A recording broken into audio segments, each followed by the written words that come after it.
And welcome back to Open Everybody. I'm your host, Bob Lee. On September 11th, 2001, the terrorists attacked our home soil. Now, a decade later, one BronxNet Access producer and media professional is making sure those we lost will be remembered. Here to tell us more is Trent. We welcome you to the show. It's always a pleasure to see you too, my buddy. Thank you, Dr. Bob Lee. All right. So I see you with your partial. You don't have to wear the full uniform.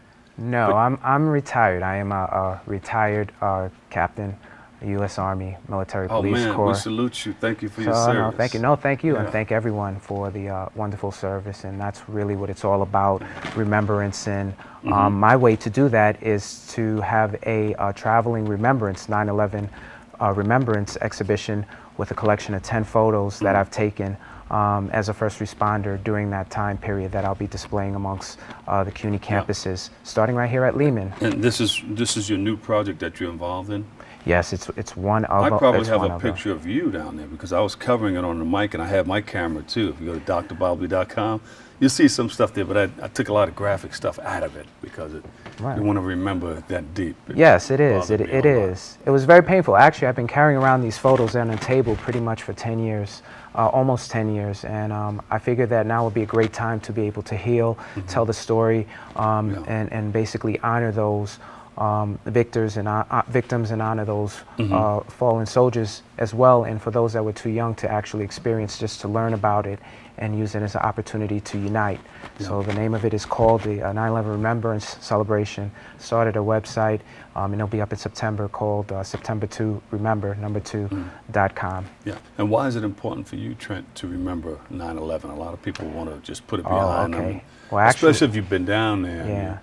Seen some graphic It things. is important. And I'm not the only one, but I think I'm a fabric. I'm one person in the community, and there are many more people that came and united and helped. However, I can't forget it, even till today, certain sights, smells, friends, loved ones. It was a very traumatic experience for me, even dealing with today. I got very little sleep, so this is kind of a solemn moment, but I really have to do this. Do you remember the love that took place while all of this was happening, the camaraderie, the togetherness? I remember that people opened up their storefronts. Hey, you need water, you need a raincoat, because it started raining at one time.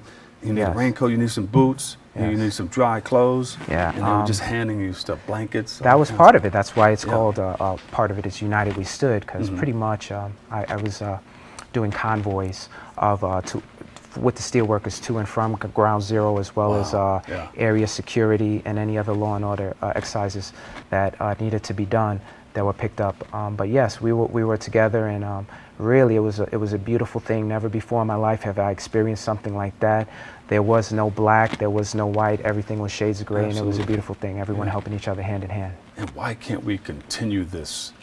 Why does it have to be a time of sympathy you have in a order good to point. get engaged in something like that? I really miss that particular part of it, especially with so much happening in government. I think we can use this as an example of how we were at that time and reflect back and get there again, because there's so much bipartisan things happening right now between the government and the United States, which is a separate story. However, we together, we are the people, we've been there before, we know what it takes, and we can get ourselves through anything. And this is solid evidence.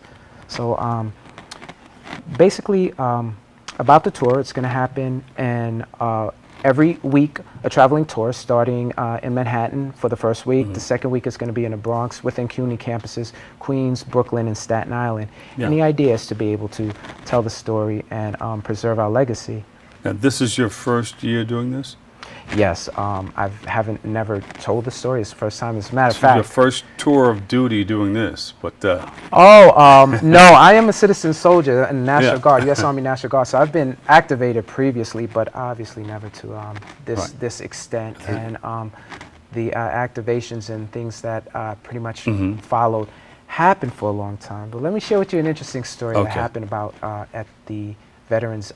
The borough president during Bronx Week does a veterans breakfast. Bronx borough president? Yes, Ruben Diaz Jr. Yes, so I went there for the first time with my daughter, first military really official function, and she had a breakfast, and she's young. This is before she knew what was going on. Told her the story, and I I showed her kind of clips and articles, and especially when the headlines Osama bin Laden was killed, and at least I was able to share with her that he would never hurt her in her lifetime. Maybe there'll be others Was she that will try frightened to. by the No, story? she took it all in, surprisingly, and she was very happy, and she just said, "Oh, okay, Daddy," and afterwards, we took pictures with the borough president. I gave him a combat coin, and I'm sure that she will remember this, because I asked her later on that night, you know, do you remember what happened? And she said, yes, we were there. We met the borough president, Ruben Diaz Jr. Yeah.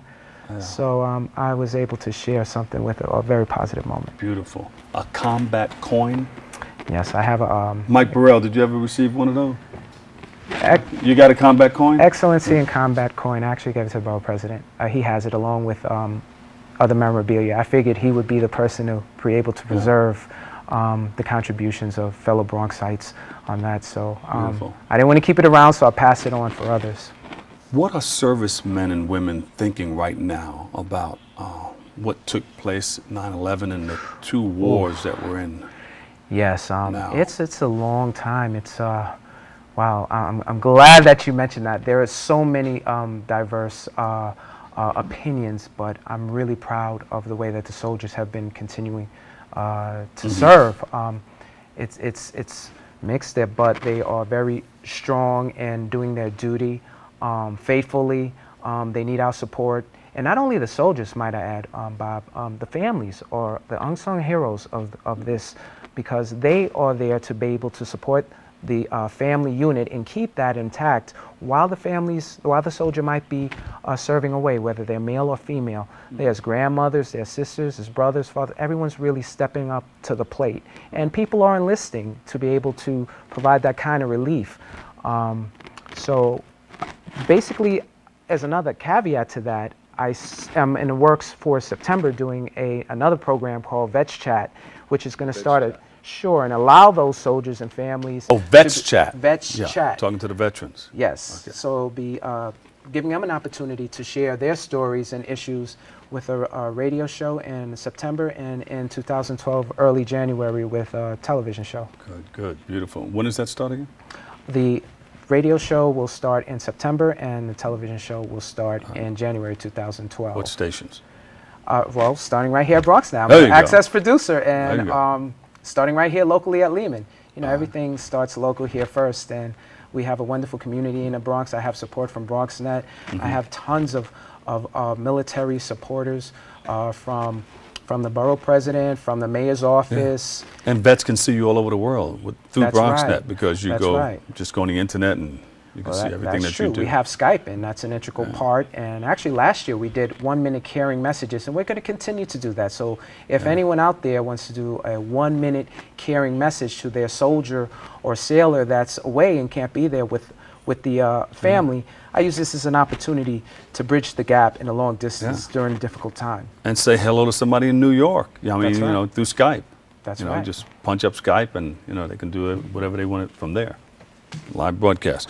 Okay, so how can we help you with this photo exhibition? Sure. Please, I am doing this. You can reach me via email at trentlove@mac.com, and keep an eye on it. www.september2remember.com will be up on the 1st of September, and it will have various places. So spread the word. If anyone would like to book it or have it seen in their local area throughout New York City, just feel free to call, because that sharing is what it's all about. I'm open. Rotary Internet Club International would be another great outlet. Oh, look at you. And there are many others. Your radio station, whoever really want to talk to, because this is really about healing and bringing people together, just like we were. And with 9/11 approaching soon, I mean, I'm sure you're going to be back to talk about that. Oh, sure. Yeah, Sure. I have a lot of recordings. Well, I would love, you know, you don't necessarily have to have been a soldier to experience, everybody has experienced something. Everybody knows somebody or has experienced something themselves on this very, very traumatic And day. it affected so many lives. So we continue to heal. And That's right. soon we can get out of the two wars that we're in, these two theaters of operation. That's right. Captain, thank you so much. So thank you. Captain. I never knew he was a captain. A retired captain. Retired captain. All right, don't miss Trent's photo exhibition. Up next, 30 Rock star Grizz Chapman. He joins us here to discuss his journey through Hollywood and his quest to change the world for the better. You don't want to miss it. Stay right there.